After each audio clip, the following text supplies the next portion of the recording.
Good evening to all the students. आज जो हमारी क्लास है कैलोरीमेट्री की एचसीवी डिस्कशन क्लास है और अभी मैंने यहाँ लिखा है एचसीवी सेकंड पेज नंबर 46। जो पेज नंबर 46 है आप पहले वो निकाल लीजिए। उस पे ऑब्जेक्टिव फर्स्ट में हम स्टार्टिंग में आते हैं। ऑब्जेक्टिव फर्स्ट 7 सवाल है टोटल। आप बताओ इन 7 में कोई डाउट है? कहीं भी हो तो अभी पूछिए इन 7 क्वेश्चंस में। सर फर्स्ट वाला। चलो ठीक है, मैं एक एक करके लेता हूं। Question number 1, the specific heat capacity of a body depends on. देखो होता क्या है, ये कोई भी एक मटेरियल है, कोई भी एक बॉडी है, इसका मास है m और आपको इसको हीट करके इसका टेम्परेचर बढ़ाना है बाई डेल्टा टी। इतना आप टेम्परेचर बढ़ाना चाहते हो तो उसके लिए आपको कुछ एनर्जी देनी पड़ेगी।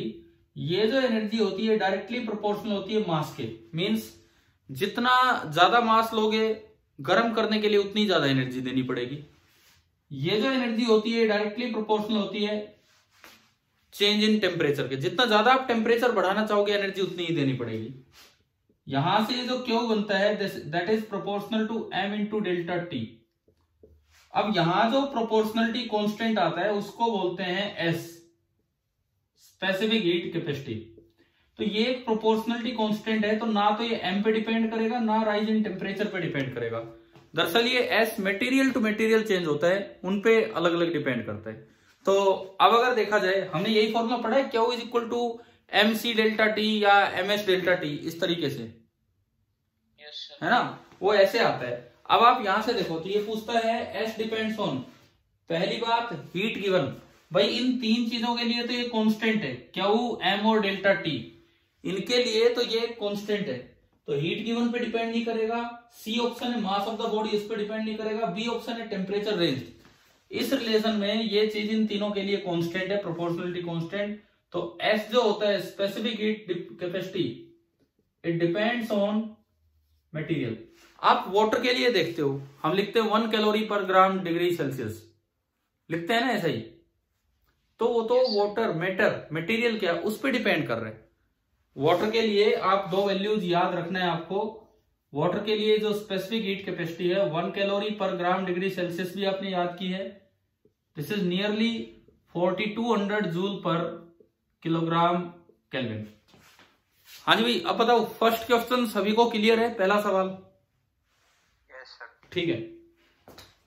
क्वेश्चन नंबर सेकंड आपको पता ही होगा, वाटर इक्विवेलेंट हमने न्यूमेरिकल्स में भी यूज किया था।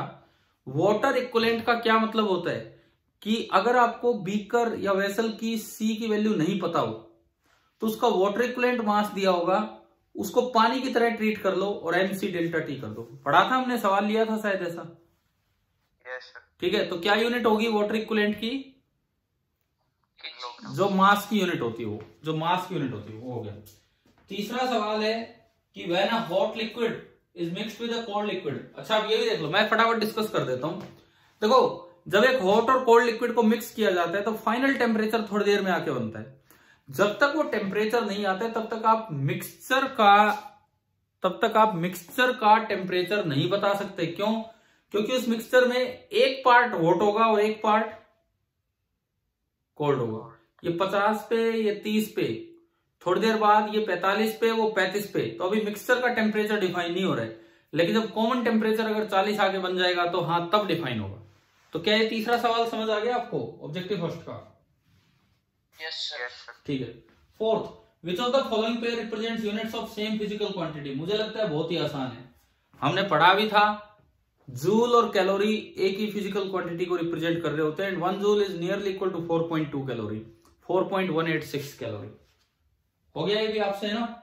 क्वेश्चन नंबर 5 फिर से वैसा ही है कि इनमें से कौन सी फिजिकल क्वांटिटीज की यूनिट सेम है। तो हमने पढ़ा था हीट और वर्क दोनों तरीकों से आप मैकेनिकल टेम्परेचर राइज कर सकते हो, दोनों की यूनिट जूल ही होती है। क्लियर, ये भी हो गया होगा। 6th, the bodies at different temperature are mixed in calorimeter. Which of the following quantities remain conserved? हाँ जी, अब ये बताओ ये कैसे किया आपने? दो बॉडीज अलग अलग कैलोरीमीटर मतलब जिसके अंदर उनको डाला गया है, वहां पे दो बॉडीज को मिक्स किया गया। तो आपको ये बताना है कि कौन सी क्वांटिटी कांस्टेंट रहती है। हो गया कि डाउट है इसमें? बोलिए। सर इनकी इंटरनल एनर्जी कैसे? हाँ देखो, मैं सारी बातें बताता हूँ इसमें। पहली बात भाई, बुक सबकी खुली हो। मेरी बुक मुझसे कुछ दूरी पे रखी है, दीवार के साथ ही रखी हो, लेकिन आपके पास हो बिल्कुल, ठीक है।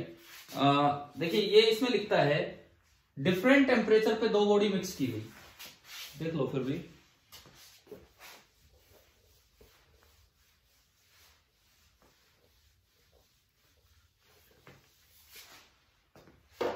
कोई एक बच्चा एक काम करेगा, वो फोटो लेना अटेंडेंस की, कर दोगे? Yes sir. ठीक है, एक बार अभी करके मेरे पास बाद में सेंड कर देना, चाहे एक बार फोटो अभी ले लो, एक बार एंड में ले लेना, ताकि मुझे पता तो रहे कौन कौन बच्चे हैं और कितने रहे हैं लास्ट तक। क्वेश्चन नंबर 6 देखिए, ऑब्जेक्टिव फर्स्ट का। दो डिफरेंट बॉडीज हैं, अलग अलग टेम्परेचर पे हैं और इनको मिक्स कर दिया गया। ये ए ये बी, इसका टेम्परेचर था T1 या यू कैन से θ1 और इसका टेम्परेचर था θ2। मान लो θ1 ज्यादा था θ2 से, थोड़ी देर तक हीट फ्लो होती है इधर से इधर। हीट उसी को बोलते हैं जब वो energy due to temperature difference flow करती है, और कॉमन टेम्परेचर हो गया थीटा, ये बना। अब देखो क्या चीज कांस्टेंट रहती है। पहला ऑप्शन लिखता है sum of temperature of the two bodies. Sum of temperature पहले था θ1 प्लस θ2 और अब है थीटा प्लस थीटा। तो अगर सम ऑफ टेम्परेचर कांस्टेंट रहता, अगर सम ऑफ टेम्परेचर कांस्टेंट रहता, फिर तो मैं डायरेक्टली लिख देता थीटा बराबर θ1 प्लस θ2/2, अगर सम पहले और बाद का बराबर। क्या हमने फाइनल टेम्परेचर ऐसे निकाले हैं क्या कैलोरीमेट्री में? नो सर, नहीं निकाला। तो इसका मतलब ये तो कांस्टेंट नहीं है। पहला ऑप्शन तो ये हो गया। Second, total heat of the two bodies. मैंने एक दिन पहले भी कहा था कि this is a nonsense statement. क्या हीट ऑफ ए बॉडी कोई टर्म होती है क्या? No sir. शायद हमने चैप्टर की स्टार्टिंग में बात की थी, हीट ऑफ ए बॉडी का कोई मतलब ही नहीं है, तो total heat of a body का तो कोई मतलब ही नहीं है, ठीक है। तीसरा, total internal energies of the two body, and चौथा internal energy of each body. तीसरा और चौथे में ये हमने उस दिन भी बोला था, ये जो आप सोचते हो कि इसके अंदर हीट है, हीट नहीं, वो इसकी इंटरनल एनर्जी होती है, ये इसकी इंटरनल एनर्जी होती है, लेकिन ड्यू टू टेम्परेचर डिफरेंस जो फ्लो करती है उसे क्या बोलते हैं? उस वक्त बोलते हैं हीट। तो हम ये तो बार बार लगाते हैं एनर्जी कंजर्वेशन से, हीट लॉस्ट बराबर हीट गेन, बताते हैं ना, ये कई बार लगाया हमने ये रूल। मान लो इसकी इंटरनल एनर्जी पहले थी U1 और इसकी इंटरनल एनर्जी पहले थी U2, इसको हीट नहीं बोलना है। Due to temperature difference, due to temperature difference कुछ एनर्जी यहां से यहां चली गई है। ड्यू टू टेम्परेचर डिफरेंस मैं कहता हूं कि डेल्टा U एनर्जी यहां से यहां चली गई है। इसने हीट लूज की और उसने हीट गेन की। तो इसने अगर इतनी हीट लूज की तो इसकी इंटरनल एनर्जी बाद में कितनी हो जाएगी? U1 माइनस डेल्टा U, ठीक है। और उसने कुछ एनर्जी गेन की तो उसकी इंटरनल एनर्जी बाद में कितनी हो जाएगी? U2 plus delta U। भाई समझ आ रहा है कि नहीं बताओ? ठीक है। अब देखो, क्या इस अकेले की इंटरनल एनर्जी कांस्टेंट है? पहले U1 थी और अब कितनी होगी? U1 minus delta U। क्या ये कांस्टेंट है? नहीं है। No sir. ना इसकी कांस्टेंट, लेकिन सम देखो, सम पहले भी था U1 प्लस U2, और अगर आप इनको अब भी जोड़ोगे तो डेल्टा U से डेल्टा U कटेगा, और सम अब भी कितना है इंटरनल एनर्जी का? U1 प्लस U2, यानी कि जो सम ऑफ इंटरनल एनर्जी है वो आपका कांस्टेंट है। शायद आ गया होगा ये समझ, ठीक है। एंड लास्ट है the mechanical equivalent of heat, J। हमने पढ़ा था J क्या होता है, तो बताओ क्या आपको ध्यान है? J शायद स्टार्टिंग लेक्चर में ही आ गया था ये तो, मैकेनिकल इक्विवेलेंट ऑफ हीट, ठीक है। उसको जब डिफाइन किया था तो रेशियो बन रहा था जूल और कैलोरी उनका आपस में, कैलोरी बाई जूल, ये इस तरह से बना था वो जूल पर कैलोरी। तो ये रेशियो यूनिटलेस है या इसकी कोई यूनिट होगी? सर यूनिट होगी, पर हम सर यूनिटलेस दे रखे हैं। नहीं, यूनिट कैसे होगी? आप अपनी कॉपी निकालो, एक बार अपनी कॉपी निकालो, बिल्कुल स्टार्टिंग टॉपिक देखो, जैसे आपने लिखा होगा जूल्स मैकेनिकल इक्विवेलेंट ऑफ। बचेगी नहीं। आप उसमें ये देखो जे की जो वैल्यू आपने लिखी है ऊपर, तो न्यूमेरिकल वैल्यू तो होगी 4.186, ठीक है। उसकी यूनिट बताओ, उसकी यूनिट क्या लिखवाई थी आपको?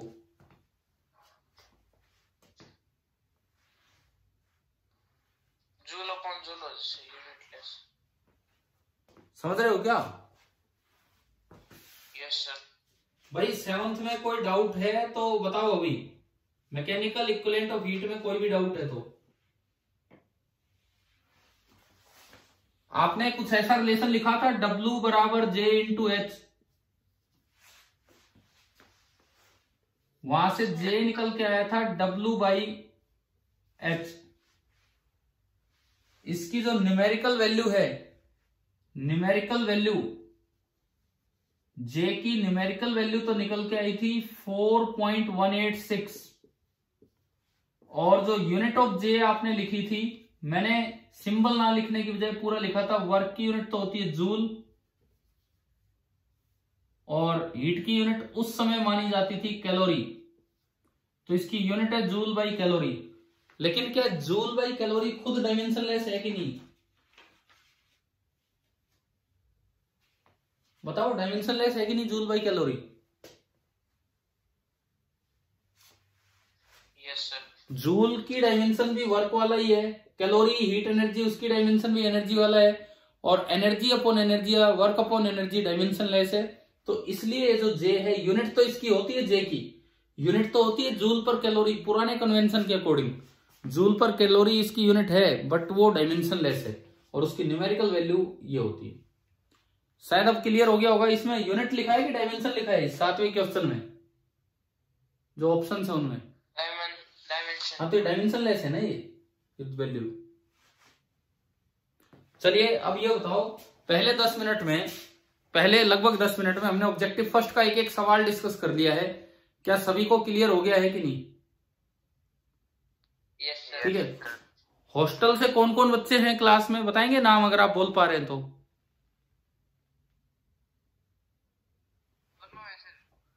हाँ, दोनों कौन कौन है वही पूछ रहा हूं मैं।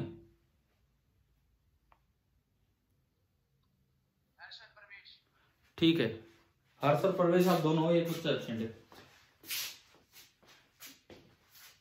जो एब्सेंट है वो भी है क्या क्लास में, किसी तरह जुड़ा है क्या घर से या नहीं?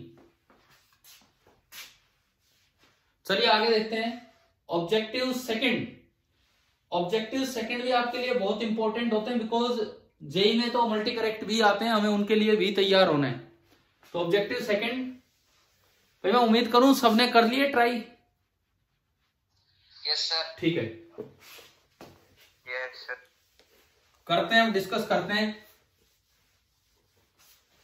ऑब्जेक्टिव सेकंड हम डिस्कस करते हैं। देखिए पेज नंबर 46 पे ही आपका ऑब्जेक्टिव सेकंड है। चैप्टर हमारा मैं लिख भी देता हूं, कैलोरीमेट्री, मतलब हीट मेजरमेंट से रिलेटेड चीजें चल रही हैं। पहला सवाल, अच्छा मैंने कहा था ट्राई करने का तरीका, एक बार 7 सवाल एक बार 6 सवाल इकट्ठे करना और फिर देखना कितने सही हुए। तो आप बताओ, ऑब्जेक्टिव फर्स्ट में 7 सवाल थे, कितने बच्चों के पहली बार में 5 या उससे ज्यादा सही हुए? आप में से 5 या उससे ज्यादा, या 5 हुए थे? ऐसे तो नहीं कर रहे थे ना, एक की आंसर देखा, एक की आंसर देखा, वो मत करना कभी भी। आंसर थे ही नहीं सर। क्यों, बुक नहीं थी? चलिए ठीक है, कोई नहीं। कैलोरीमेट्री ऑब्जेक्टिव सेकंड हम स्टार्ट करते हैं। Question number 1, the heat capacity of a body depends on. देखो हीट कैपेसिटी होती थी कैपिटल एस, उसका फॉर्मूला होता था mass into specific heat capacity. पढ़ा था ये हमने। Yes sir. आज ऑब्जेक्टिव फर्स्ट में देखा कि ये किस पे डिपेंड करती है? मटेरियल पे, और साथ में ये क्या आ गया? मास। तो हीट कैपेसिटी किस पे डिपेंड कर रही होगी? मास और मटेरियल पे। तो यही वो दो बातें हैं, एक तो मास और एक मटेरियल। ये आपके दो ऑप्शन इसमें दिख रहे हैं, आखिरी दो ऑप्शन। ठीक है, अगला सवाल, दूसरा सवाल, the ratio of specific heat capacity to molar heat capacity of a body. मतलब एस और सी का रेशियो आपको बताना है कि ये किस पे डिपेंड करेगा, किस पे नहीं करेगा। देखते हैं हम इसको, देखते हैं। देखिए दूसरा सवाल देखें, specific heat capacity to molar heat capacity, ये भी स्मॉल एस है, कैपिटल एस नहीं, स्मॉल एस अपॉन सी। देखो स्मॉल एस की डेफिनेशन थी Q by M delta T. बताओ ये थी कि नहीं? Yes sir. और ये होता है Q by N delta T. N delta, मतलब ये मेरे पास कोई मटेरियल है, कोई मास है, ये जितना भी मैटर है इसका मास तो है m, एंड मैं कहता हूं कि नंबर ऑफ मोल्स सपोज यहां पे n है। तो यार हम एक और भी तो चीज जानते हैं, नंबर ऑफ मोल कैसे निकलता है? मास अपॉन मोलिकुलर मास, यही होता है ना नंबर ऑफ मोल। ठीक है, आपने इसको गर्म किया, क्यू एनर्जी देके इसका टेम्परेचर डेल्टा टी राइज कर दिया, तो उस क्यू को आप यूं भी लिख सकते हैं एम एस डेल्टा टी, और आप उसको ऐसे भी लिख सकते हैं एन इंटू सी इंटू डेल्टा टी, यही तो लिखते थे हम। ठीक है, आपने यहां से S निकाला Q by M delta T, यहां से C निकाला Q by N delta T, Q से Q गया, डेल्टा टी से डेल्टा टी, N ऊपर गया तो ये क्या आया? N upon M। और यहां से मैं देखूं तो N अपॉन M क्या आ रहा है? 1 अपॉन M, यानी कि this is equal to 1 upon molecular mass. तो रेशियो किस पे डिपेंड कर रहा है एक बार देखते हैं, क्योंकि मल्टी करेक्ट है। पहला option is a universal constant. क्या मोलिकुलर मास सभी मटेरियल्स का सेम होता है? No sir. नहीं, तो यूनिवर्सल कांस्टेंट है नहीं। दूसरा, depends on the mass of the body. क्या मोलिकुलर मास बॉडी के मास पे डिपेंड करता है? No sir. नहीं, तो ये भी गलत हो गया क्योंकि जो सी है। तीसरा, depends on the molecular weight, हाँ ये तो कर ही रहे। एंड चौथा है कि डायमेंशनलेस। क्या ये डायमेंशनलेस आया है? क्या ये क्वांटिटी आई है? No sir. नहीं है, ये तो डायमेंशनलेस नहीं है, ये तो 1 अपॉन मास आ रहा है। तो भाई बताओ, अब तो क्लियर हो गया, इसमें तो एक ही ऑप्शन सही होगा, ये हमारा सी ऑप्शन हो गया। चलूं मैं आगे? Yes sir. ठीक है, तीसरे सवाल पे हम चलें। Question number 3, if heat is supplied to a solid, किसी सॉलिड में आपने हीट सप्लाई की है, तो its temperature must increase, may remain constant and may decrease. देखो अब दो बातें हैं, आप उस मटेरियल में हीट कब सप्लाई कर रहे हो। अगर वो ट्रांजिशन टेम्परेचर पे है और तब हीट दे रहे हो तो टेम्परेचर राइज नहीं करेगा। क्या चेंज होगा? स्टेट चेंज होगी। और अगर आप बीच में कहीं है, मतलब इधर उधर से काफी दूर, ना इधर फेज चेंज होना ना उधर फेज होना, और तब आप हीट देंगे तो टेम्परेचर राइज करेगा। यानी कि दो काम हो सकते हैं हीट देने पे, या तो टेम्परेचर इंक्रीज करेगा, और अगर वो ट्रांजिशन टेम्परेचर पे है तो टेम्परेचर कांस्टेंट रहेगा। तो इन चार में से बेस्ट दो ऑप्शन दिख रहे हैं हमें। पहला ऑप्शन है मस्ट इंक्रीज। मस्ट इंक्रीज इसलिए गलत कि स्टेट चेंज होगा तो इंक्रीज नहीं होगा। दूसरा ऑप्शन है मे इंक्रीज, हाँ हो सकता है अगर वो बीच में कहीं हो, स्टेट चेंज के दौरान ना हो। तीसरा ऑप्शन है मे रिमेन कांस्टेंट, ये भी हो सकता है जब स्टेट चेंज हो रही होगी उस वक्त। एंड चौथा ऑप्शन है मे डिक्रीज। मे डिक्रीज तो नहीं होना चाहिए, नहीं होगा ना, मे डिक्रीज तो नहीं होगा। आप हीट दे रहे हो, तो इंक्रीज होगा या वो सब होगा। तो आपके दो ऑप्शन आ गए इनमें, मे वाले जो दो थे, कौन कौन से? मे इंक्रीज और मे रिमेन कांस्टेंट। ठीक है, ऐसे ही मान लो सवाल यूं आ जाता कि आपने किसी मटेरियल में से हीट निकाली है, तो बताओ क्या क्या हो सकता था? मे डिक्रीज, मे रिमेन सेम। हाँ, अगर स्टेट चेंज हो रही होती, हीट निकाली है तो उल्टी साइड आ रहा होता, सॉलिड टू लिक्विड नहीं, लिक्विड टू सॉलिड आ रहा होता। हीट निकाली उल्टी साइड आ रहा होता, लिक्विड टू सॉलिड जा रहा होता, तो मे डिक्रीज भी आ सकता था टेम्परेचर, या फिर मे रिमेन कांस्टेंट भी आ सकता था। इस तरह से हो जाता। चलिए अगले सवाल पे चलते हैं। क्वेश्चन नंबर कौन से पे आ गए भैया हम? फोर्थ। हाँ, the temperature of a solid object is observe to be constant during a period. किसी समय एक सॉलिड ऑब्जेक्ट का टेम्परेचर कांस्टेंट दिया गया है, ठीक है। In this period heat may have been supplied to the body, heat may have been extracted from the body, heat दी भी गई हो सकती है, हीट निकाली भी गई हो, no heat is supplied and no heat is extracted.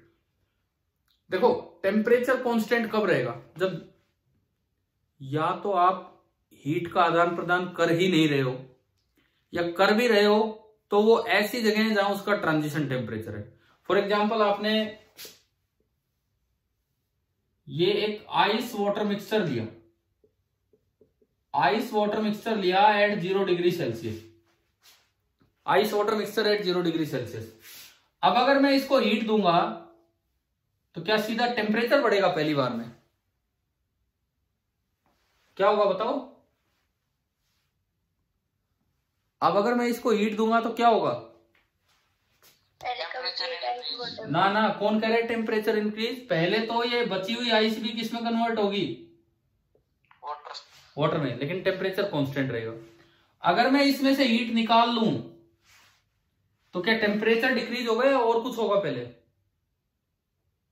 Water ice में चाहिए। हाँ, वो वाटर वापस किसमें कन्वर्ट होने लगेगा? आइस में। तो देखो इसका टेम्परेचर कांस्टेंट है, आप इसमें हीट दे भी सकते हैं, आप इसमें से हीट निकाल भी सकते हैं, ठीक है। तो आप बताओ क्या इसके आंसर्स आगे आपके समझ क्या होना चाहिए क्या नहीं? सर सी ऑप्शन क्यों नहीं आया? सी ऑप्शन हो सकता था, सी और डी हो सकते थे, लेकिन इज लगा दिया उन्होंने, इज। देखो ये पहले और दूसरे ऑप्शन में मैं इनका यूज किया है, तीसरे और चौथे ऑप्शन में इज लगा रखा है, इसलिए नहीं हो रहे हो। समझ आ गया? Yes sir. इज का मतलब है कि श्योरली बस यही काम हो रहा है। हाँ, ऐसा हो सकता था कि आप कोई हीट का लेन देन नहीं कर रहे तब भी टेम्परेचर कांस्टेंट रहता, लेकिन अगर वो इज की बजाय में होता तो वो सही हो जाता है। समझ आ गया ना अब तो ये? चलिए हम क्वेश्चन नंबर 5 पे चलते हैं। 5, the temperature of an object is observe to rise in a period. किसी समय टेम्परेचर बढ़ता जा रहा है, ये लगातार लगभग एक जैसे सवाल आ रहे हैं। Heat is certainly supplied to it. क्या टेम्परेचर बढ़ाने का एक ही तरीका है? हीट देना। हमने शुरुआत जब चैप्टर की तो 2 तरीके बताए थे, क्या क्या? Work done. हाँ, या तो आप उस पर वर्क कीजिए या आप उसको हीट दीजिए। तो ये तो कह रहा है टेम्परेचर बढ़ रहा है तो सर्टेनली आपने हीट दी, तो गलत हो गया, वर्क भी हो सकता है। दूसरा कहता है heat is certainly not supplied. ऐसा हो सकता था heat may not be supplied, क्योंकि वर्क से आप कर सकते थे, लेकिन सर्टेनली नहीं बोल सकते ऐसा। समझ में आ गया दूसरा ऑप्शन भी गलत क्यों हुआ? ठीक है। तीसरा, heat may have been supplied to it, और तीसरे और चौथे में उसने दोनों बातें वही कर दी। तीसरे में कहता है हो सकता है हीट सप्लाई की हो सकता है वर्क किया हो, तो दोनों तरीकों से ही टेम्परेचर राइज हो सकता था। समझ आ गया? ठीक है, यस और नो? Yes sir. ठीक है, सुनो, अब ये कितना वो चैप्टर की शुरुआत यहां बार बार यूज हो रही है। जब हमने वो Joule's mechanical equivalent of heat पढ़ा, वो चीज बार बार यूज हो रही है कि भाई कैसे होगा। ठीक है, आखिरी सवाल आता है ऑब्जेक्टिव सेकंड का, question number 6, heat and work are equivalent. ये क्यों इक्विवेलेंट थे? किस टॉपिक में हमने पढ़ा था कि इक्विवेलेंट है? आप क्या करना चाह रहे थे एक बॉडी का? क्या करना चाह रहे थे? हीट से भी और वर्क से भी टेम्परेचर राइज। हीट और वर्क इस सेंस में इक्विवेलेंट होते हैं कि किसी बॉडी का आपको टेम्परेचर राइज करना है, आप हीट दे के भी वही टेम्परेचर राइज करवा सकते हो या वर्क करके भी वही टेम्परेचर राइज करवा सकते हो। क्लियर? ठीक है। वैसे पहले हीट और वर्क को अलग अलग माना जाता था, लेकिन अब देखते हैं इसके ऑप्शंस। दिस मीन्स, इसका क्या मतलब है? When we supply heat to a body we do work on it. When we supply heat to a body we do work on it. देखिए, मान लो ये कोई सपोज एक कंटेनर है और ये इसमें पिस्टन है, ये इसमें पिस्टन है, यूं कहिए फिक्स है, यहां पे ये फिक्स है, आप इसको मूव करवा ही नहीं रहे। आपने हीट दी, आप हीट एनर्जी दे रहे हो, लेकिन ये मूव नहीं कर रहा। क्या वर्क हो रहा है? क्या ये टक्कर मारे जा रहे हैं लेकिन ये डिस्प्लेस नहीं हो रहा? बताओ क्या वर्क हो रहा है क्या? No sir. वर्क नहीं हो रहा। तो हीट देने का यह मतलब नहीं कि आपने वर्क भी कर दिया है। दूसरा ऑप्शन कहता है when we do work on a body we supply heat to it. मान लो आपने यहां से हीट बंद कर दी और आप पिस्टन को नीचे की तरफ धकेल के ला रहे हो, तो आप इन पे वर्क कर रहे हो मॉलिक्यूल्स पे। पिस्टन टक्कर भी इधर मार रहा है और टक्कर की वजह से मॉलिक्यूल चल भी इधर रहा है, तो यानी कि एक वर्क हो रहा है। फोर्स और डिस्प्लेसमेंट सेम डायरेक्शन में है, फोर्स और डिस्प्लेसमेंट सेम डायरेक्शन में, इसका मतलब वर्क होने लगा है। लेकिन क्या आप हीट सप्लाई कर रहे हैं कहीं से भी? समझ आ रहा है क्या हो रहा है ये? देखो हीट सप्लाई की, पिस्टन मूव नहीं कर रहा मतलब हीट हो रही है, वर्क नहीं हो रहा। आपने वर्क किया पिस्टन को नीचे लाके, मतलब मॉलिक्यूल पे पिस्टन फोर्स भी नीचे लगा रहे हैं, डिस्प्लेसमेंट नीचे हो रहा है, लेकिन हीट तो कहीं नहीं दे रहे, तो वर्क हो रहा है तो हीट नहीं हो रही। तो ये दोनों का ये मतलब नहीं कि हीट सप्लाई कर दी तो वर्क हो जाएगा, या वर्क किया तो हीट हो जाएगी, नहीं। तीसरा option, temperature of a body can be increase by doing work on it. Temperature of a body can be increase by doing work on it, ये तो पढ़ाई था हमने पीछे भाई। हीट से तो टेम्परेचर बढ़ता ही बढ़ता है, साथ ही साथ दूसरा तरीका क्या है कि आप उस पर वर्क कर दो। 1 कैलोरी हीट से जितना टेम्परेचर बढ़ रहा था, 4.186 जूल से भी उतना ही टेम्परेचर बढ़ रहा था। पढ़ा था नहीं हमने? Yes sir. ठीक है। और D, a body kept at rest may be set into motion along the line by supplying heat to it. एक बॉडी है, यहां एक बॉडी है, ये कोई लाइन है, मैं इसको यहां गर्म करता रहूं तो क्या ये अपने आप मूव करने लग जाती है कि इस लाइन के लोग? बताओ। No sir. आप एक बॉडी कहीं भी रखी है, मैंने कुछ नहीं किया, सिंपली उसे गर्म किया है, सिंपली मैं गर्म कर रहा हूं, तो क्या वो तुरंत चल पड़ती है या कुछ भी होगा? वो तो वहीं पे मेल्ट हो जाएगी, फूक जाएगी, जो भी होगा, चलेगी थोड़ी आगे। क्या आंसर आ रहा है फिर इसका? सी। एक बार पीछे ये जो ऑब्जेक्टिव सेकंड है इनमें जरूर मैच कर लेना, क्योंकि ये मल्टी करेक्ट टाइप होते हैं, कभी कोई मिस ना हो जाए। सही है ना? हमने 6-7 जो भी डिस्कस किए हैं।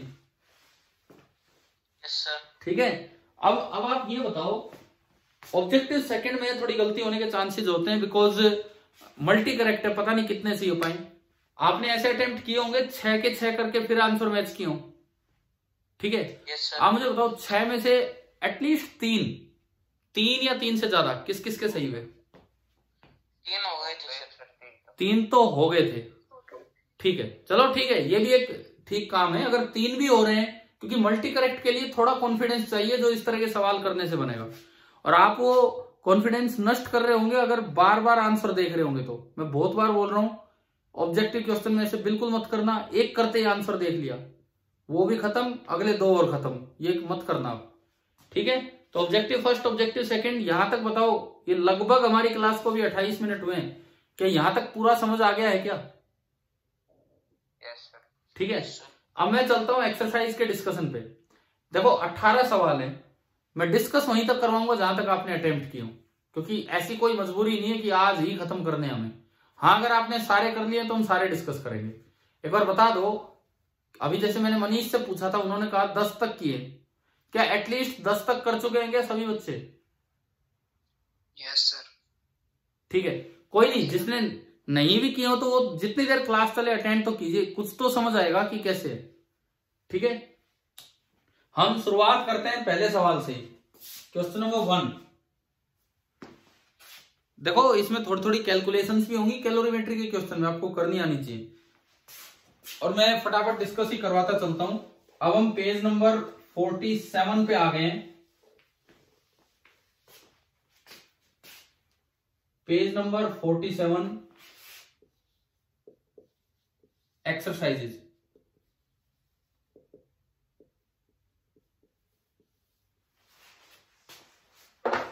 जिस वक्त भी आपको यूं लगे कि बस हमने नहीं अटेम्प्ट किए या फिर सोने वाले हम या जो भी कुछ, आप बता देना। मैं फिर से कह रहा हूं, कोई कंपल्सन नहीं है हमारे ऊपर कि इतनी देर क्लास लेनी है, जब तक आप कंफर्टेबल हो, आपको सही लगे तब तक अटेंड कीजिए।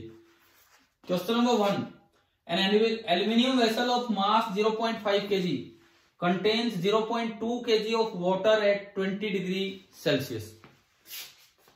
पहला सवाल है, ये एल्यूमिनियम वेसल आपको दिया गया, इसका मास दे दिया इसमें पानी दिया गया है, उसका मास दे दिया गया है, और टेम्परेचर है सिस्टम का 20 डिग्री सेल्सियस। ये 0.5 kg, ये 0.2 kg, और temperature theta initial is 20 degree. Calorimetry के क्वेश्चंस में कभी भी टेम्परेचर को केल्विन में बदलने की जरूरत ही नहीं पड़ती, ऐसे काम चल जाएगा हमेशा, ठीक है। उसके बाद block of iron of mass 0.2 kg at 100 degree Celsius is gently put. इसके अंदर कोई ब्लॉक रख दिया, आयरन का कोई ब्लॉक रख दिया हमने इसके अंदर, और वो जो आयरन का ब्लॉक है मास उसका भी 0.2 kg है, लेकिन वो कितने डिग्री पे है, 100 डिग्री सेल्सियस, ठीक है। स्पेसिफिक हीट कैपेसिटी एल्यूमिनियम का तो वेसल था, उसकी है 910, आयरन की है 470। एल्यूमिनियम की 910, आयरन की 470, ये है। और वाटर की हम जानते हैं 4200, ऐसा यूनिट में ये है। हाँ भाई, अब ये पूछा है कि क्या पूछा है, फाइंड द इक्विलिब्रियम टेम्परेचर। एक बार ये बताओ कि कौन कौन हीट लूज करेगा और कौन हीट गेन करेगा, या कौन हीट लूज करेगा कौन गेन, बताओ। कंटेनर जो है आयरन लूज करेगा सर। हाँ, आयरन लूज करेगा। मान लो फाइनल टेम्परेचर थीटा हो गया, एक ही इक्वेशन आपको बनानी है, heat lost by iron 0.2 into C 470, इसको एस बोल लो सी बोल लो, इंटू टेम्परेचर डिक्रीज कितना हुआ 100 माइनस थीटा, ये तो है हीट लॉस्ट, बराबर हीट गेन कितना होगा, कौन कौन करेगा, दो लोग करेंगे यहां पे। एक तो कंटेनर का मास है 0.5 into specific heat 910 into temperature rise करके थीटा हो गया, और वो शुरुआत हुई थी 20 से, प्लस, समझ आ रहा है ना ये हम कैसे लिख रहे हैं, ठीक है। कंटेनर के अलावा वाटर भी है 0.2। अरे ये देखो, एक बात का ध्यान रखना, अगर आप वाटर की यूनिट यूज करते 1 कैलोरी पर ग्राम पर डिग्री सेल्सियस, तो वाटर को ग्राम में कन्वर्ट करो। अभी हम यूनिट यूज कर रहे हैं जूल पर किलोग्राम केल्विन, तो इसको चलने दो ऐसे ही। 0.2 इंटू सी ऐसा यूनिट में 4200, और थीटा -20, ये यहां तक गया, थीटा -20 यहां तक, ठीक है। क्या आप सभी बच्चों से सोल्व हो गया था ये थीटा? हाँ भाई बताओ। ये इक्वेशन तो बन गई सर। कैलकुलेशन सुनो, मैं लिखता हूं यहां से। टेम्परेचर केल्विन में लेके आ रहे हैं आंसर। कौन कौन केल्विन में ला रहे हैं? क्यों टेम्परेचर केल्विन में लेने सर, तब आंसर आ रहा है, सेल्सियस से नहीं आ रहा। ऐसा कैसे हो सकता है यार, ऐसा तो हो ही नहीं सकता। इन क्वेश्चंस में डेल्टा थीटा यूज हो रहा है, डेल्टा टी या डेल्टा थीटा, तो केल्विन और डिग्री सेल्सियस दोनों में क्या होता है, सेम। लो मैं यहां से एक मिनट, आप ऐसी दिक्कत आ रही है तो अभी करते हैं सोल्व इसको। ये हीट गेन है और ये हीट लॉस है, ठीक है। इसको एक बार सोल्व ही कर लेते हैं। 470 इंटू 0.2, 47 गुना 2, 94 हो गया। 94 इंटू 100 माइनस थीटा, बराबर, इधर देखो थीटा -20 आप ले लो कॉमन। एक बार बताओगे प्रोडक्ट कितना आ रहा है, 910 का 0.5 से 0, 400, 9 5 45, 55, प्लस 4200.2, 420 और 2, 840, ठीक है। ये कितना हो गया पूरा, 800 और 400, 1295 है ना भाई? Yes sir. इसकी जगह मैंने लिख दिया 1295, ठीक है। अब इसको थोड़ा आगे बढ़ाते हैं। 9400 minus 94 into theta, 1295 into theta, minus ये 20 से गुणा करो, 1 0 तो शुरू में, 2 5 10, दोनों 18 और 1 19, 1 2 2 4 और 1 5 और 2 1 2। एक बार देखना भाई यही आ रहा है क्या? Yes sir. ठीक है। अब इसको करो सिंप्लीफाई, ये सम 25,900 और 940 ना 940 कह रहा हूं, 9400, 25,900 और 9400। तो अगर मैं इसको थोड़ा आगे बढ़ाऊं, तो ये आया, इधर मैं लिखता हूं, इसको इधर उठा लाओ, 94 थीटा को उधर भेजो, तो 1295 में 94 जोड़ा, कितना हो गया बोलो?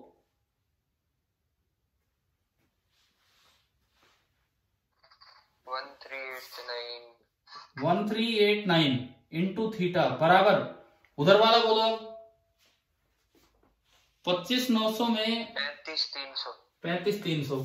ठीक है, अब आप यहां से थीटा निकालो, थीटा आ रहा है 35,300 अपॉन 1389, 35,300 अपॉन 1389 कितना आएगा ये? नियरली अप्रोक्सीमेट कर लो कैलकुलेशन, कोई दिक्कत नहीं है, इसको 1400 मानते हुए कर दो आप कैलकुलेशन। 1389 को 1400 मान लो, तो अगर मैं इसको आगे लिखूं तो मेरा ये आ रहा है 35,300 बटे 1400, अप्रोक्सीमेट कैलकुलेशन कर दिया करो, ये आ गया 14 2 28, 7 73, 14 5 70, 25 पॉइंट अप्रोक्सीमेटली इतना आ रहा है। क्या है भाई आंसर इसका?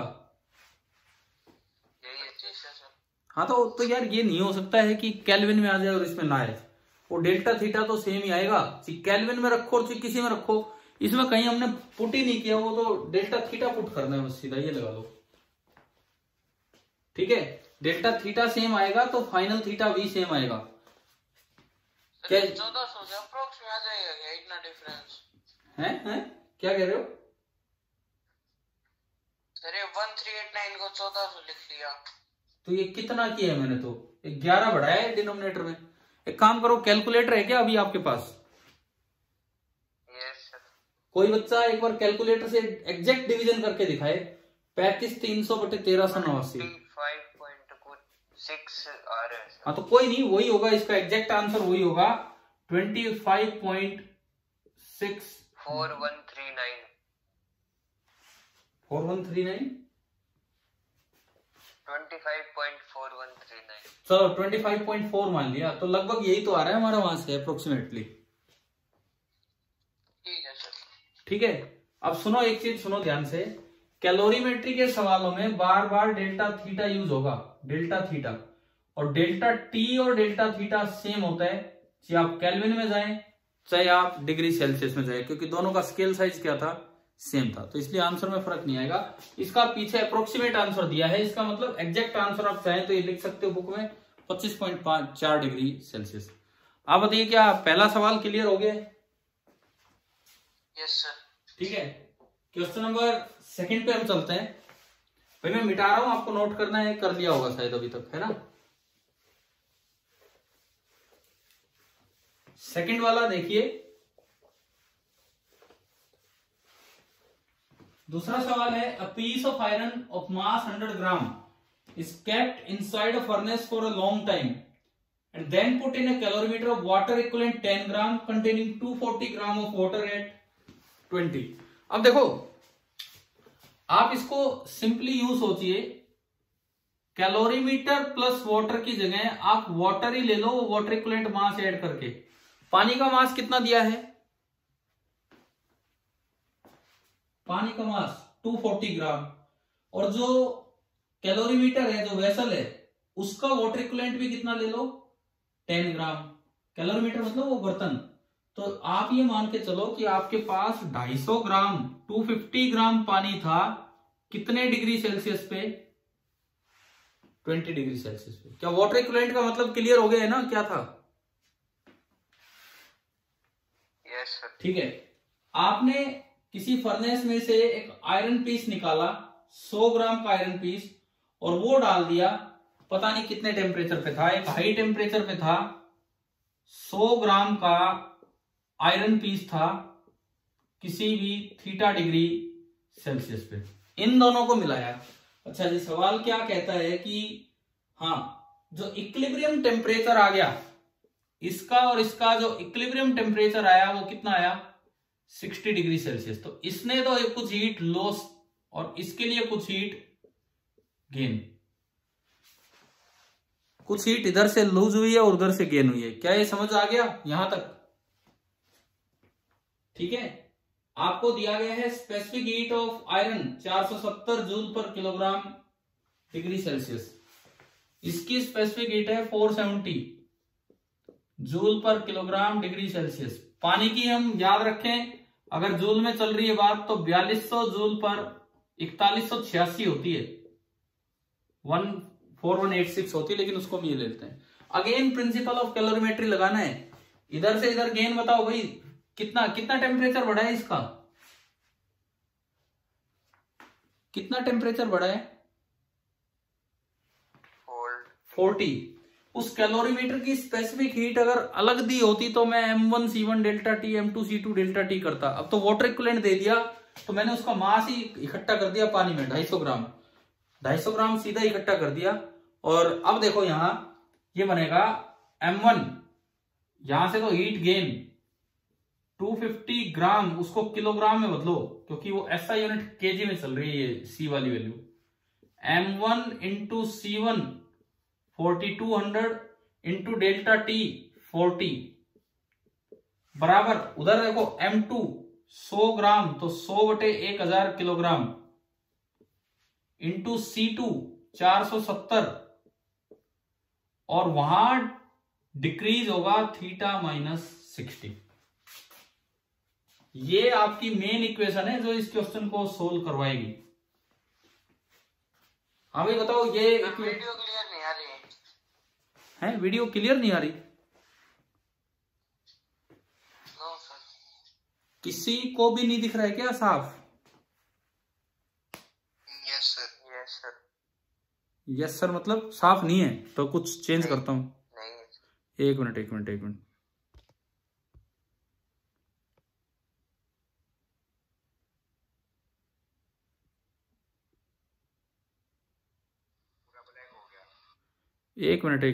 अभी कर रहा हूं मैं। ठीक,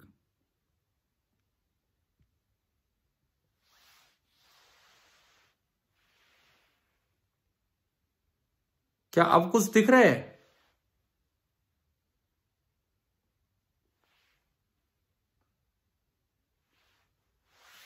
हाँ जी अभी बताओ, अभी दिख रहा है? Yes sir. ठीक है ना, अब तो सही है इस नेटवर्क से। चलो अब ये बताओ, क्या ये इक्वेशन समझ आई कैसे बनाई है मैंने इस सवाल के लिए? Yes sir. ठीक है, एक बार इसको भी थोड़ा सा सिंप्लीफाई कर ही ले हम, क्या है क्या नहीं है देखते हैं, देख ही लेते हैं यार, फिर दोबारा नहीं तो आप लोग छोड़ दोगे, आप कैलकुलेट ही नहीं करोगे, ये ऐसे ही पड़े रह जाएंगे सवाल। कम से कम अब जब कर रहे हैं क्लास के साथ साथ ही कर लो। 2 0 से 2 0, 1 0 से 1 0, 25, 42 और 40 कितना हो रहा है ये मल्टीप्लाई करके? 25, 42 और 40, उधर से 3 0, कोई बताएगा मुझे कितना आ रहा है 25, 42 और 40 का प्रोडक्ट? 44820 इक्वल टू 47 थीटा आ रहा है। अरे यार 47 थीटा इतना खतरनाक बता दिया आपने, तो सीधा कर लिया। एक और मुझे बताओ ना ये प्रोडक्ट कितना है 25, 42 और 40 का? 4 2 8 4 4 16 168 25 42 42,000 क्या ये 42,000 आ रहा है? दिख रहा है ये तो यहाँ से 25 चौक 100 और 1 0 1000, ये 42,000 हो गया। डिवाइड बाई 47 कर दो उधर से नीचे लाके, और प्लस का ये 60 आ जाएगा। ये आपका आएगा थीटा 42,000 बाई 47 प्लस 60, ये आपका थीटा आएगा। समझ आया कि नहीं? Yes sir. ठीक है, कितना बनेगा ये यहां से? 44,820 44820 अपॉन 47। एक बार आप कैलकुलेटर से डिवाइड करके बता दो, जिस भी बच्चे के पास कैलकुलेटर है, क्या आ रहा है फिर, ताकि हमारा आंसर 953.61। 953.61 और पीछे आंसर क्या दिया हुआ है?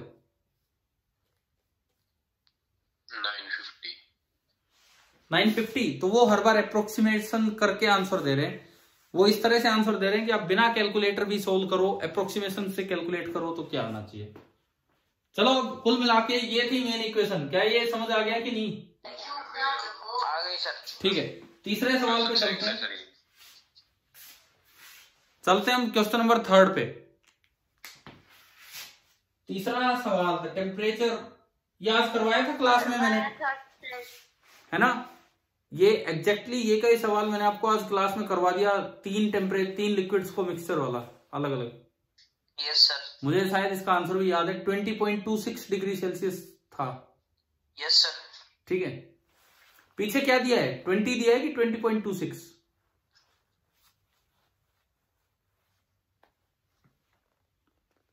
20.3। अच्छा ठीक है, वो थोड़ा सा अप्रोक्सीमेशन किया उन्होंने। क्वेश्चन नंबर 4, चौथा सवाल देखिए। 4 2x2x2 क्यूब्स ऑफ आइस। भाई देखो, मैं करवाता रहूंगा सोल्व और 5-10 मिनट, आपको जब तक लगे आप कीजिए सोल्व, ठीक है? जब भी लगे नहीं अब नहीं हो पा रहे तो हम रोक देंगे क्लास को। कहां तक करें बताओ, कितने तक आज करें? 10 तक सर। ठीक है, क्वेश्चन नंबर 4 आप देखें। 4 2x2x2 cubes of ice are taken out from a refrigerator and are put in 200 ml of a drink at 10 degree Celsius। पता नहीं कैसी ड्रिंक चल रही है, क्या चल रहा है? कोई ड्रिंक है जिसमें 1 ml का क्या मतलब होता है भाई in terms of centimetre cube? बताओ। 1 सेंटीमीटर क्यूब। हाँ, यह हमें याद रखना चाहिए। 1 millilitre is 1 centimetre cube, 1 litre is 1 decimetre cube. ये चीजें हम याद रखें कन्वर्जन के लिए, ठीक है? तो 200 ml कोई ड्रिंक है, इसमें कहता है वो 10 डिग्री सेल्सियस पे है। 200 ml ड्रिंक है 10 डिग्री सेल्सियस पे। फ्रीज में से बर्फ निकाली गई 2x2x2 यानी कि 8 सेंटीमीटर क्यूब के 4 पीस। 8 सेंटीमीटर क्यूब के 4 पीस, तो कितना वॉल्यूम हो गया?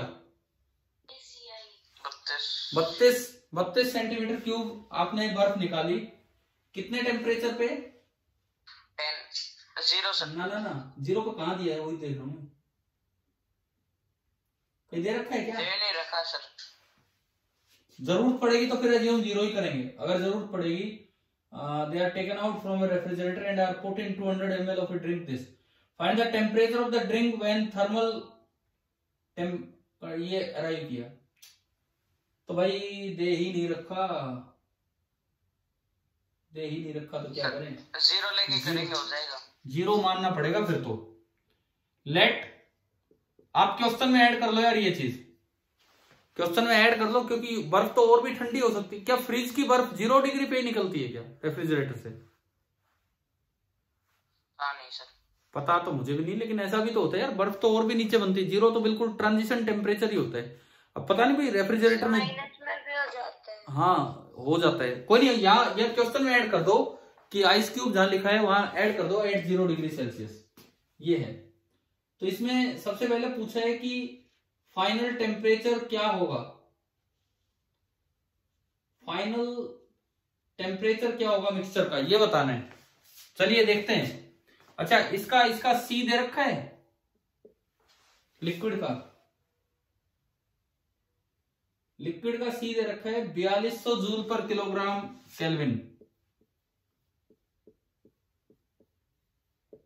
4200 जूल पर किलोग्राम केल्विन तो होता है 1 कैलोरी पर ग्राम डिग्री सेल्सियस, यानी कि लिक्विड वाटर ही है। ये जो लिक्विड है वाटर ही है। ड्रिंक, पानी पी रहा है, फालतू में कह रहे हैं ड्रिंक कर रहे हैं, पानी पीने लग रहा है वहां पे आराम से बैठा, ठीक है। सुनो, इसमें अब पूछा है कि फाइनल टेम्परेचर कितना होगा, वही उसी तरह से जाना है।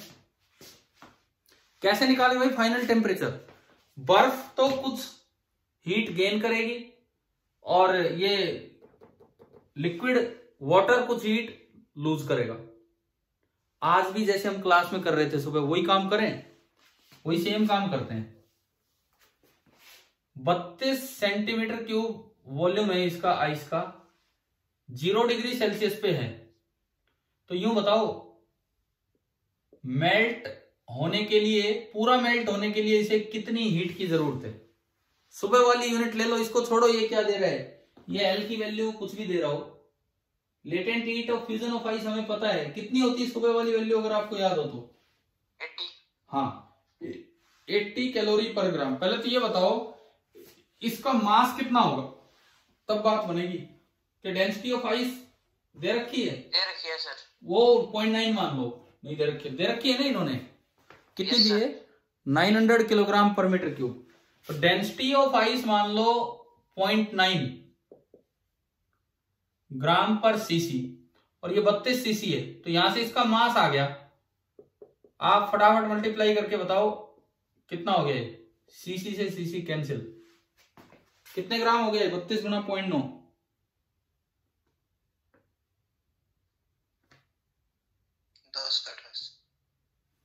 288। 288 कैसे हो सकता है? 28.8 ग्राम ये मास है। एक बार इस पूरे को मेल्ट कर दो, इस पूरे को मेल्ट करने में कितनी एनर्जी इसको जरूरत है, गेन कितना करना पड़ेगा? आज जैसे सुबह करवाए थे वो वाला काम, किससे मल्टीप्लाई करें? 80 से करें, करके बताओ कितना आ रहा है, कितनी एनर्जी गेन की होगी इसने पूरा मेल्ट होने के लिए।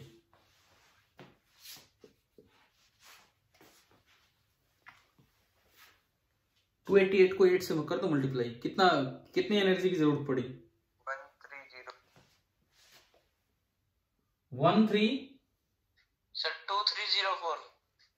2304। ये दो वैल्यू क्यों बोलते हो? कैलोरी। इतनी तो इसने हीट गेन की। जो बर्फ है उसने मेल्ट होने के लिए 0 डिग्री तक आने के लिए इतनी हीट गेन की। अब बदले में पानी भी तो 0 पे आया होगा। आज जैसे ही तो कर रहे थे, उसको लाए इसको लाए, फिर देखा कि क्या हिसाब किताब है, वही करना है। 10 डिग्री से 0 तक आने में इस पानी ने कितनी हीट लूज की होगी? तो हीट लॉस बराबर मास कितना है पानी का? देखो 200 ml वॉल्यूम है, मतलब 200 सीसी वॉल्यूम है, और पानी की डेंसिटी होती है 1 ग्राम पर सीसी। तो कितना मास है पानी का?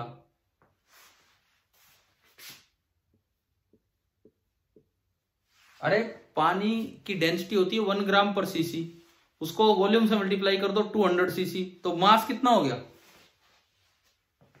200 ग्राम इंटू 1 कैलोरी पर ग्राम डिग्री सेल्सियस। टेम्परेचर 10 से 0 पे गया तो इंटू 10 डिग्री सेल्सियस, सब कुछ कट गया। बताओ ये कितना आ रहा है लॉस? लॉस कितना आया? 2000 कैलोरी। हीट लूज तो की वाटर ने 2000 कैलोरी, लेकिन इस पूरी बर्फ को यहां तक पहुंचने के लिए गेन कितना करना पड़ेगा? 2304। क्या इतनी अवेलेबल है क्या? नहीं है सर। नहीं है, तो इसका मतलब पूरी आइस मेल्ट नहीं हो पाएगी। पूरी आइस मेल्ट नहीं हो पाएगी तो कुछ आइस बच जाएगी। तो ये क्या बन गया? Ice water mixture. और आइस वाटर मिक्सचर का टेम्परेचर कितना होता है? 0 डिग्री सेल्सियस। 0 degree Celsius. क्या ये समझ आ गया यहां तक? Yes sir. ठीक है, तो फाइनल टेम्परेचर तो हमें समझ आ गया कि आइस वाटर मिक्सचर बनेगा, और इसलिए 0 डिग्री सेल्सियस पे। सेकेंड पार्ट में क्या पूछेगा और पढ़ के बताओ।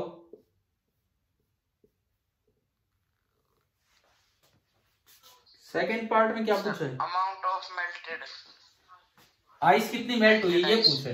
तो देखो आज हमने देखा था, इधर से आए तो इसको गेन की जरूरत है 2304, लेकिन उधर से लॉस हो रहा है कितना? 2000। कितने का डिफरेंस रह गया? 304 का।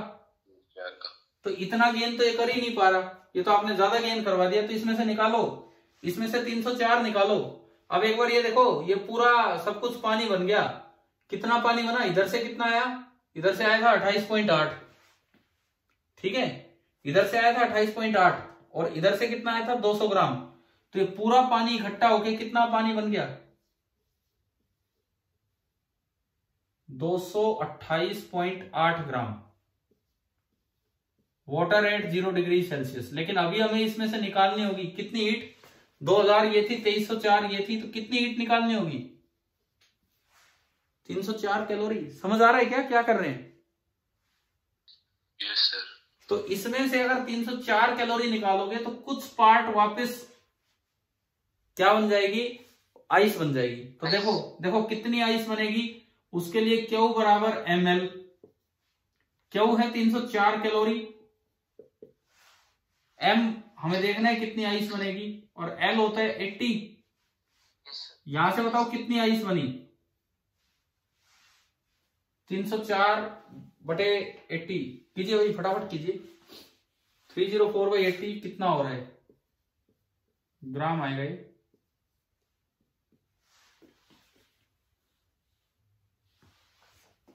अरे मैं करूं 8 3 24, 8 8 64, 3.8 ग्राम आ रहा है। आ गया क्या समझ? Yes sir. यानी कि बाद में 3.8 ग्राम आइस बचेगी और बाकी पूरा पानी। तो सवाल ने पूछा है कितनी आइस मेल्ट हुई, आइस थी कितनी 28.8 ग्राम, और बाद में कितनी बची है 3.8 ग्राम। तो मेल्ट कितनी होगी 25 ग्राम। आंसर मैच करते चलना अपने पीछे।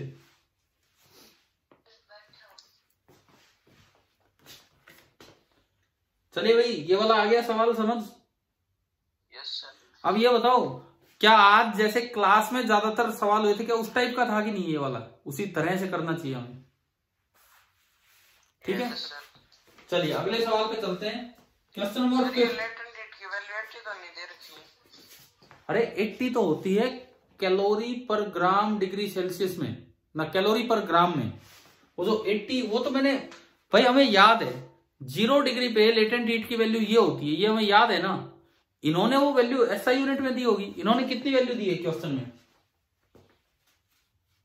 3.4 × 10⁵ पर केजी। अब देखो ये जो वैल्यू आप बात कर रहे हो, मैं मिटा दूं अगर ये सवाल आ गया तो समझ। Yes sir. देखिए हम जो वैल्यू याद करके चल रहे थे latent heat, that is 80 calorie पर ग्राम। एक कैलोरी में कितने जूल होते हैं 4.186 जूल, और एक ग्राम में कितने किलोग्राम होते हैं 10⁻³ किलोग्राम। 1000 किलोग्राम कहां होते हैं एक ग्राम में। तो अब आप इसको सोल्व करके देखो कि क्या वो जो दिया है वही आ रहा है क्या। ये 10⁻³ ऊपर जाएगा, 10⁻³ ऊपर जाएगा, एक ये रहा 4 और एक पॉइंट यहां लगा लो, तो ये आ रहा है 8 × 0.4 और इंटू 10⁵ और 8 × 0.4 कितना होता है लगभग, क्या उससे मैच हो गया कि नहीं? ये 32 होता है, और कुछ आगे जाओगे 33 34 तक पहुंच जाएगा, पॉइंट लगेगा बीच में, आगे ना वो वैल्यू वही। Yes sir. ठीक है, अगर हमें कुछ याद है और उस टेम्परेचर पे यूज करनी तो हम कर सकते हैं, अगर कोई दिक्कत नहीं है उसमें। चलिए अगले सवाल पे चलते हैं। क्वेश्चन नंबर 5, 5वां सवाल।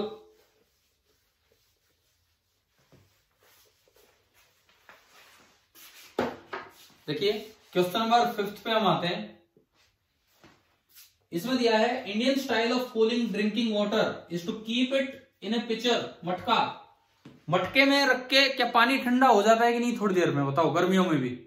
Yes sir. होता है भाई। फ्रिज तो चलो ठीक है अब होने लगी है घरों में, लेकिन फ्रिज से भी अच्छा पानी मटके का लगता है, तो मटके में भी पानी ठंडा हो जाता है। उसकी टेक्निक कुछ इस सवाल में बताइए। Water comes to the outer surface very slowly and evaporates. धीरे धीरे थोड़ा थोड़ा पानी बाहर निकलता रहता है और इवेपोरेट होता रहता है, और इस चक्कर में अंदर वाला पानी ठंडा हो जाता है। क्यों, ये आगे समझाता है। Most of the energy needed for evaporation is taken from the water itself.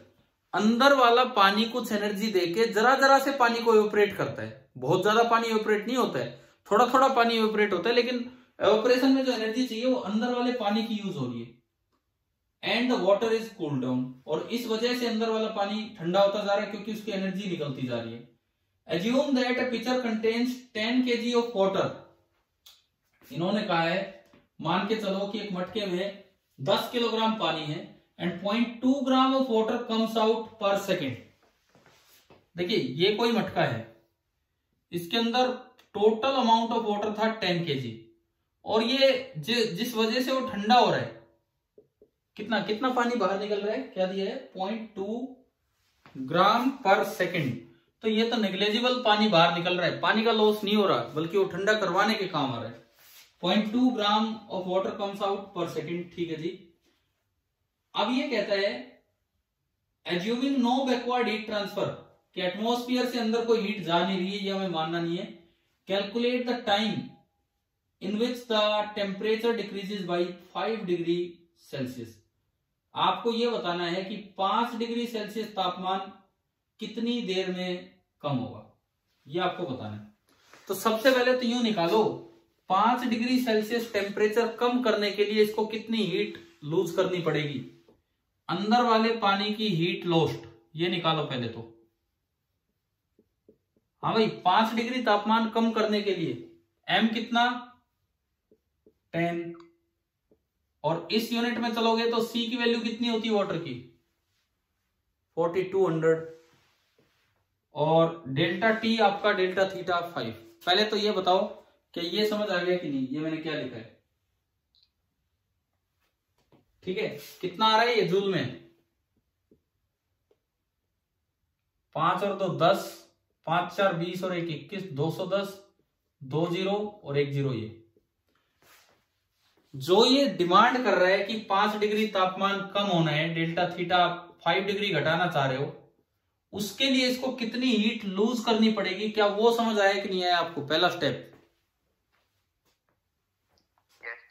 ठीक है। यानी कि इसकी इतनी हीट लूज हुई है, मतलब इसने इतनी हीट एवापोरेशन में लगा दी, एवापोरेशन मतलब उस पानी को बाहर निकालने में लगा दी, और बाहर कितना पानी किस रेट से निकलता जा रहा है, क्या दिया गया है 0.2 ग्राम ऑफ वाटर पर सेकेंड इवेपोरेट हो रहा है। अब आप ये बताओ 0.2 ग्राम इवेपोरेट करने में जो एनर्जी रिक्वायर्ड होगी, क्यों गेन इस 0.2 ग्राम पानी ने इवेपोरेट होने में कितनी एनर्जी गेन की होगी, 0.2 ग्राम। बताना वो इवेपोरेशन की लेटेंट हीट कितनी दी है, सवाल में दी होगी लेटेंट हीट इवेपोरेशन की। लेटेंट हीट ऑफ वेपोराइजेशन दी है 2.27 इंटू 10⁶ जूल पर किलोग्राम, 2.27 इंटू 10⁶ जूल पर केजी। तो भाई इसको भी केजी में बदलो, तो इसको केजी में बदलना है तो 1000 से डिवाइड कीजिए। आप बताओ कितनी एनर्जी पर सेकंड ये गेन करता जा रहा है वाटर, क्या ये समझ आ गया है कि नहीं? हाँ जी बोलिए, ठीक है। 1 सेकंड में ये इतनी एनर्जी गेन कर रहा है। एक बार थोड़ा इसको भी सिंप्लीफाई सा कर दो, क्या आ रहा है 0.2 से मल्टीप्लाई करके, ये 2 के नीचे एक और 0 लगा लो, 1 2 3 4 0 यहां गई, 227 गुणा 2, 227 गुणा 2 454। 1 सेकंड में 454 जूल एनर्जी एवापोरेशन में जा रही है, और टोटल एनर्जी इसको इतनी देनी है। क्या टाइम पूछा है क्या क्वेश्चन में, क्या पूछा है इन्होंने? हाँ, calculate the time in which the temperature decreases by 5 degree Celsius. तो देखो 5 डिग्री सेल्सियस तापमान तब कम होगा जब इसकी इतनी एनर्जी यूज हो जाए, और 1 सेकंड में इसकी कितनी एनर्जी यूज हो रही है एवापोरेशन के लिए 454। तो इतनी एनर्जी कितनी देर में यूज होगी भाई, 454 जूल तो यूज हो रही है 1 सेकंड में, तो 1 जूल यूज होगी 1/454 सेकंड में, और हमें चाहिए 21 गुणा 10⁴ जूल, तो वो कितनी देर में यूज होगी 1/454 इंटू 21 इंटू 10⁴ सेकेंड। यानी कि इतनी देर में ये पानी का तापमान 5 डिग्री कम हो जाएगा, इतना टाइम इसको लगेगा। क्लियर है, समझ आ रहा है? इसको डिवाइड करके बता दो, चाहिए कैलकुलेटर से डिवाइड करके बता दो ये सेकंड में क्या आ रहा है। सेकंड में यस सर। कितना आ रहा है? 462। और आंसर क्या है?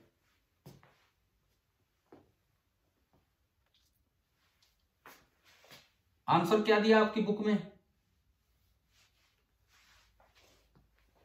बोलो यार, जल्दी बोलो। सेकंड में दे रखा है कि मिनट में दे रखा आंसर? मिनट में है। तो मिनट में हो तो इसको 60 से भाग कर लेना, वो मिनट में आ जाएगा।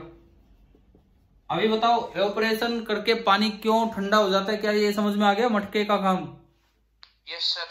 ठीक है, कोई डाउट हो तो पूछो यार इसमें अभी, नहीं तो मैं फिर आगे बढ़ू, इसीलिए मैं एक एक सवाल पे टाइम लगा रहा हूं। नहीं है सर। ठीक है, ये हो गया आपका सवाल नंबर 5। 6 पे चलते हैं। एक बार हमें ये बताएंगे अभी कितने बच्चे बचे हैं क्लास में? 13 सर। 13 हैं, तो फिर तो ठीक है, बहुत अच्छी बात है। इसका मतलब आप लोग कर रहे हो। ठीक है, अगले सवाल पे चलिए। Question number 6। A cube of iron density 8000 kilogram per metre cube. अच्छा ठीक है, स्पेसिफिक हीट भी दे दी, जो भी है। Is heated to high temperature and is placed on a large block of ice at 0 degree Celsius. ठीक है जी। Cube melts the ice below it, displaces the water and sinks, उसमें डूब जाता। In the final equilibrium position its upper surface just goes inside the ice. Calculate the initial temperature of the cube. Initial temperature of the cube आपको बताना है कि कितना होगा। इसकी डेंसिटी दे दी, इसका 470 वो दे रखा है। इनिशियल टेम्परेचर हम कुछ भी थीटा मान लेंगे। देखिए सवाल, देखिए क्या है ये, छठा सवाल।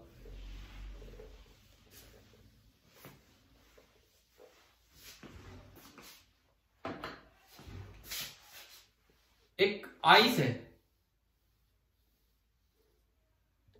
और एक मेरे पास एक आयरन का क्यूब दिया है। आइस कितने डिग्री पे है? सवाल नंबर 6 में आइस कितने डिग्री पे है भाई? अरे बोलो ना कहीं से देख के, क्वेश्चन से। 0 डिग्री सेल्सियस दे रखा है कि एज्यूम करना पड़ रहा है? दे रखा है 0 डिग्री सेल्सियस। ठीक है, एक आयरन क्यूब है किसी हाई टेम्परेचर पे। आयरन क्यूब है किसी भी high temperature theta degree Celsius पे। शायद मुझे यही निकालना है कि क्या है। अब क्या करो, देखो इसका वॉल्यूम मान लो। इसका वॉल्यूम मैंने माना V है, इसकी जरूरत पड़ेगी। वॉल्यूम मैंने माना V है। अगर वॉल्यूम V है तो इसका मास कितना होगा? Density into volume. डेंसिटी कितनी दे रखी है इसकी, आयरन की? डेंसिटी दे रखी है 8000 kilogram per metre cube. Volume metre cube में माना मैंने सपोज, तो इसका मास आ गया 8000 V किलोग्राम। ये इसका मास आया। ठीक है, अब ये रखता है कि ये बोलता है इसको इसके ऊपर रखा, और थोड़ी देर के बाद, रखने के बाद ये ऐसा हो गया कि इसने ना इसको कुछ मेल्ट कर दिया। और ये उस समय की बात कर रहे हैं जब ये पूरा इसके अंदर आ गया, अपर एज भी इसके अंदर आ गया। अब ये तो आयरन है, ये तो आयरन है, लेकिन बगल में क्या है?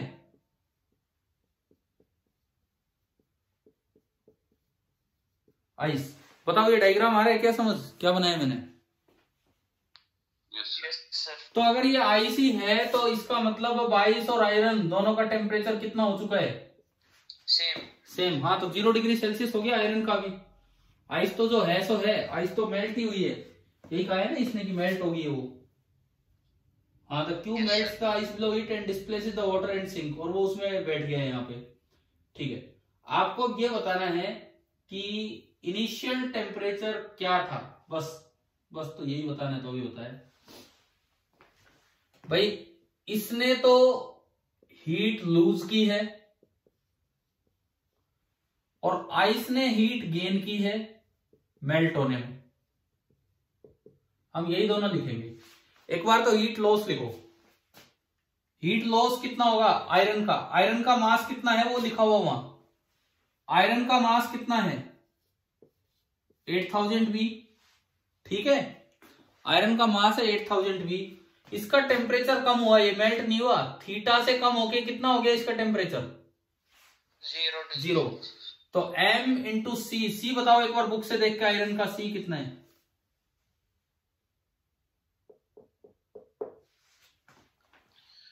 470 जूल पर केजी। हाँ ठीक है, वो SI में चल रहा है सब कुछ, और उसका टेम्परेचर कम हो गया थीटा -0। ये तो उसने हीट लूज की। अब बात करो आइस के मेल्ट होने में कितनी हीट यूज हुई है, आइस कितनी मेल्ट हुई है, मास कितना मेल्ट हुआ आयरन आइस का। देखो जब ये V वॉल्यूम पूरा इसके अंदर बैठ गया, ये यहां तक है, तो इसका मतलब आइस का V वॉल्यूम मेल्ट हो गया। और SI में आइस की डेंसिटी होती है 900 SI में, दे रखी है, नहीं तो मैं फिर अपने आप मानूंगा। दे रखी है सर, दे रखी है, ठीक है।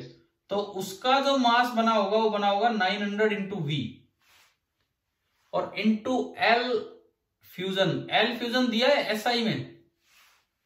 Yes sir. तो SI वाली वैल्यू बोलो, वही हम पुट कर दे यहाँ पे 3.36 इंटू 10⁵ 3.36 इंटू 10⁵। ये बर्फ मेल्ट इतनी क्यों हुई? क्योंकि इसने बोला है सवाल में कि इसका अपर एज यहां आ गया है, अपर एज यहां है तो पूरा V वॉल्यूम मेल्ट हो गया बर्फ का, इतना मेल्ट हुआ। M इंटू L बराबर इतना इसने हीट लूज की, MC डेल्टा T। एक बार बताओ क्या इक्वेशन समझ आई कि नहीं आई? Yes sir, yes sir. अब जो V हमें एज्यूम करना पड़ा वो तो लो कट ही लिया है यहाँ पे। अब मुझे तो ओनली थीटा सोल्व करना है, एक बार करेंगे, क्योंकि सोल्व करें वही अच्छा रहेगा इसके लिए, फिर देखते हैं बाद में उधर क्या आएगा क्या नहीं। यहां से थीटा निकालें, कितना आ रहा है? ये 900 की 2 0 से 8000 की 2 0 गई। अच्छा और भी 10 की पावर 5 है, एक ये रहा 2 और गए, 10 की पावर 3 बचा, 2 इसमें आ गए, 3360 गुणा 9/47। शायद ये आ रहा है, शायद तो ये आ रहा है। देखो ये लगभग कितना आ रहा है,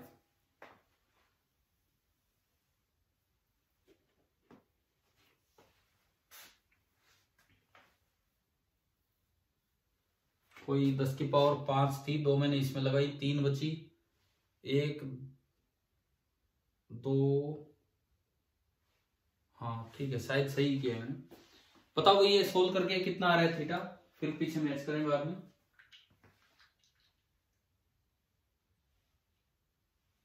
643 के 643 और आंसर कितना है? आंसर कितना है?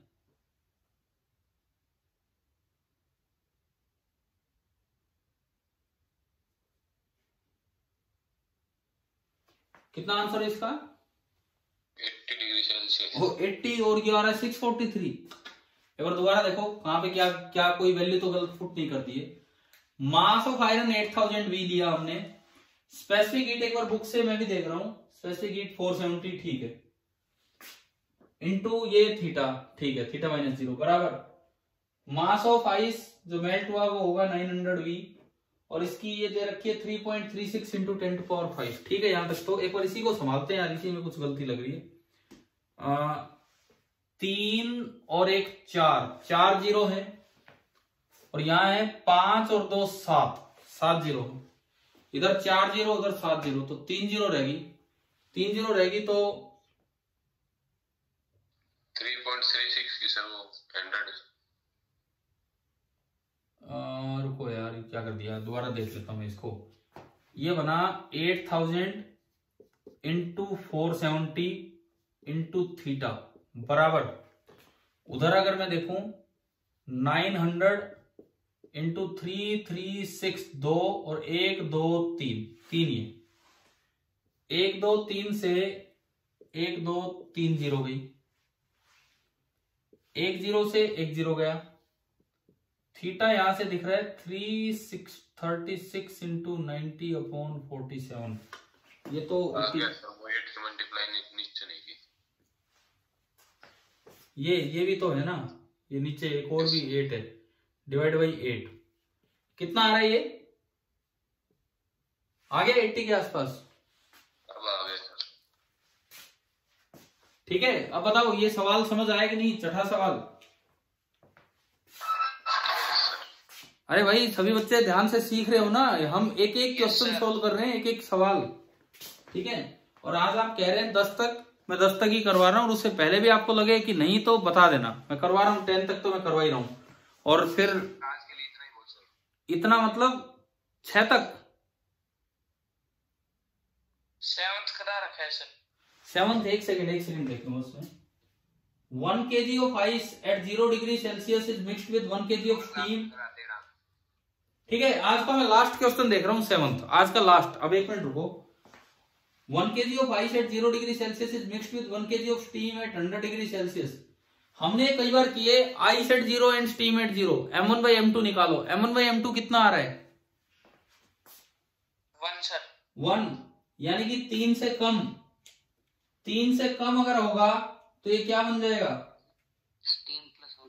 Steam plus water. ये तो यार, ये तो आपके डायरेक्ट रिजल्ट आपके दिमाग में होने चाहिए, मतलब बिना कॉपी उठाए वैसे दिमाग में होने चाहिए। देखो,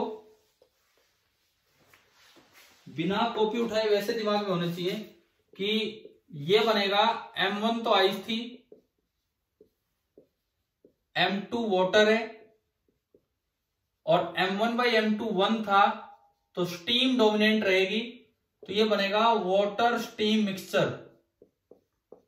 तो टेम्परेचर तो यहीं से पता लग गया अगर सवाल में पूछा हो तो।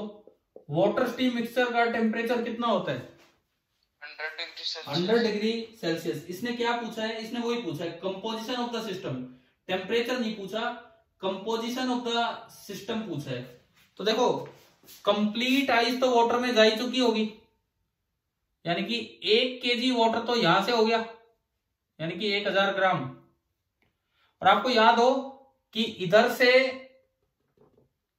ये स्टीम था, इसका 1/3 यूज होगा, तो प्लस 1000/3 ग्राम ये टोटल वाटर बनेगा।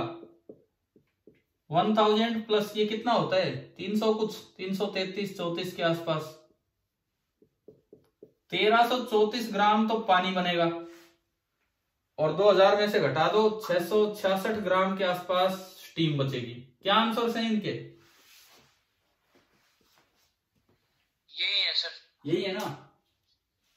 ठीक है, 1335 और 665। चलो ठीक है। तो मतलब आज जो रिजल्ट्स हमने पढ़े उनसे ये वाली चीजें तो डायरेक्ट सोल्व हो रही है, डायरेक्ट। Yes sir. ठीक है, ये आपका क्वेश्चन नंबर 7 हो चुका है। 8वां बताओ, करना है तो मैं करवाऊं, नहीं तो कल करेंगे। चलो ठीक है, कल करवा दूंगा, ठीक है। लेकिन एक चीज दिमाग में रहे कि कल हमारा काम पहला रहेगा 8 से लेके कितने? 18। और देखते हैं, मैं कोशिश करूंगा क्लास में, अगर आपको ये शाम को डिस्कशन ठीक लग रहा है तो हम शाम को कर लेंगे, क्लास में मैं आगे पढ़ा दूंगा। और क्लास में करना होगा तो कल एक लेक्चर में क्लास में करवा देंगे, मर्जी होगी आपकी, ठीक है। लेकिन कल सभी बच्चे करके जरूर लाए। और आज ठीक है, मुझे लगता है ठीक ठाक सी रही है क्लास। क्या ऑलमोस्ट 12-13 बच्चे जुड़े रहे हैं ना लास्ट तक, या नहीं? 13 है सर।